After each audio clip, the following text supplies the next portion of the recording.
দাও তো তোমার মাই আবার ফোন দিছে কি লিগা? হ্যাঁ ক। আম্মা নাতি পুতি নিয়ে বাড়ি আসতেছি আম্মা। তুই তোর বাচ্চা কাচ্চা লয়ে আমার বাসায় আসবি না। তুই আমারে খারাপ ভাব, দুশ্মন ভাব, যাহা খুশি তাহা ভাব, আমার বাসায় মুখে হবি না। আর যদি তোর আসতে হয় তোর বাচ্চা কাচ্চা শ্বশুর বাড়ি রেখা পড়াইবি, কই দিলাম। কি হয়েছে মাইলা, তুমি এরকম করলা কে? হ্যাঁ আইতেছে তাইতে দিতা। কে লিগাইতে দিতাম? বাসার ভিতর ঢুকার সাথে সাথে নিজের মনে করো হবে একটা নিজে জ্ঞানটা ভাতি আমার কুলে দিয়ে দেয় কে লিগা? আমি কি হের বাচ্চা ফালবা লিগা বলিছি? হ্যাঁ নিজের মনে করবো চিরকুমারী, সে দুপুর 2টার আগে ঘুমের থেকে উঠবে না, আর তার বাচ্চাকে আমার খাওয়ানো লাগবে, হাগানো লাগবে, শুকানো লাগবে। কেন? আমার কি আর কোনো কাম নাই? 4-5টা বাচ্চা পাইলে মানুষ করছি, এখন আবার কি হচ্ছে? নাতি পুতি পাইলে মানুষ করবো নাকি? আমাকে দাদা দাদি নানা নানি কি খায় কোনো কাম নাই নাকি? মনে কর বাচ্চা ফেলা ফ্যাক্টরি হয়ে গেছি আমরা। খাওয়া দিয়ে কাম নাই, হেঁটে ফেলতে পারতো, তুই সাদা করেছেন হ্যাঁ বাচ্চা ফেলাম তো কালা কলম দিছি, বেশি হাসলামি করে আমার সাথে।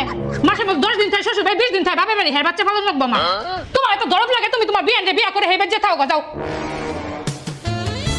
বিয়ান কিন্তু সুন্দর আছে, অফারটা কিন্তু খারাপ না।